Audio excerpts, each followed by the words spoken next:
Hi everyone. We are going to read a book called The Paper Bag Princess.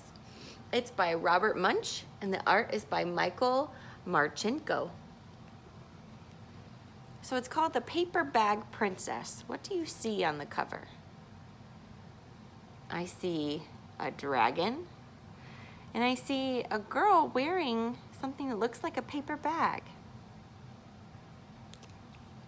Remember, this is the front of the book, this is the back of the book, and this is the spine.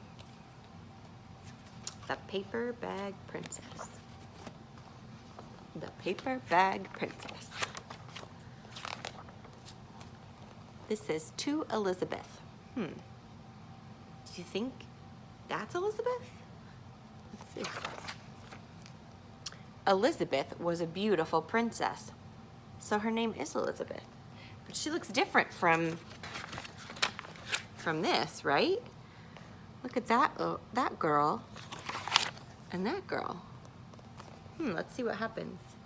She lived in a castle and had expensive princess clothes. She was going to marry a prince named Ronald. Unfortunately, a dragon smashed her castle, burned all her clothes with his fiery breath, and carried off Prince Ronald.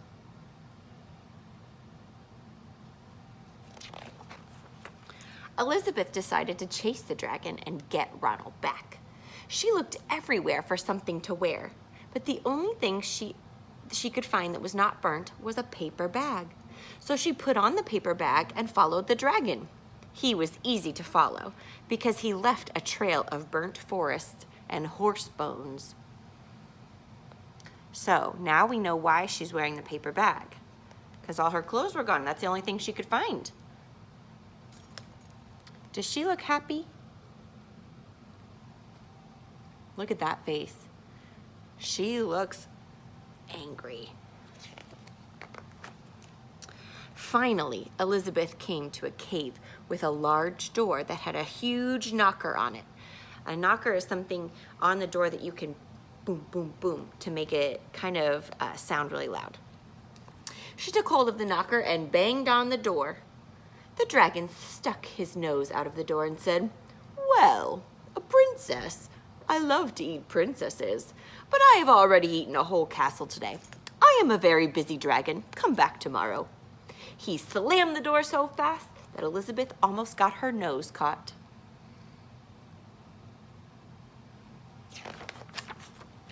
Elizabeth grabbed the knocker, see there's the knocker, and banged on the door again.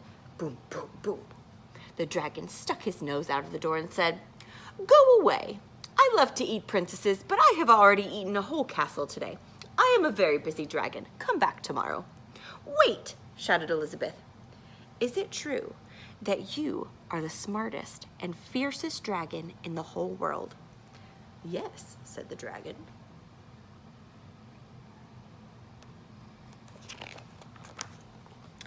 "Is it true," said Elizabeth, "that you can burn up 10 forests with your fiery breath?" "Oh, yes," said the dragon, and he took a huge, deep breath and breathed out so much fire that he burnt up 50 forests. It's a lot of fire. "Fantastic," said Elizabeth, and the dragon took another huge breath and breathed out so much fire that he burnt up 100 forests.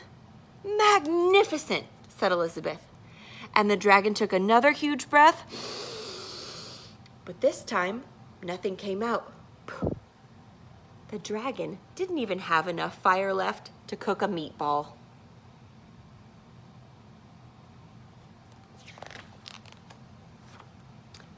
Elizabeth said, "Dragon, is it true that you can fly around the world in just 10 seconds? "Why, yes," said the dragon, and he jumped up and flew all the way around the world in just 10 seconds. He was very tired when he got back, but Elizabeth shouted, "Fantastic! Do it again." So the dragon jumped up and flew around the whole world in just 20 seconds. When he got back, he was too tired to talk, and he lay down and went straight to sleep. Look at Elizabeth's face. Do you think that she did this on purpose? Do you think that she tried to trick the dragon? I think she did. Elizabeth whispered very softly, "Hey, dragon." And the dragon didn't move at all. She lifted up the dragon's ear, put her head right inside, and shouted as loud as she could, "Hey, dragon!" The dragon was so tired, he didn't even move. Who do you see up there? Is that the prince?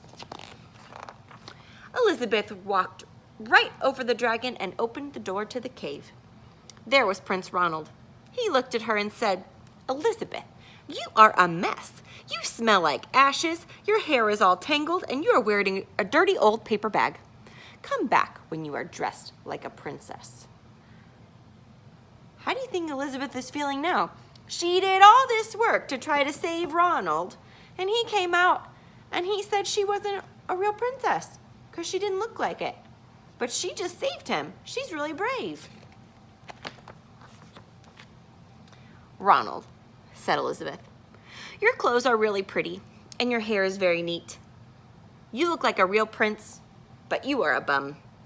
And they didn't get married after all. Elizabeth figured out she was a little bit better off without Ronald because he wasn't very kind to her. The end.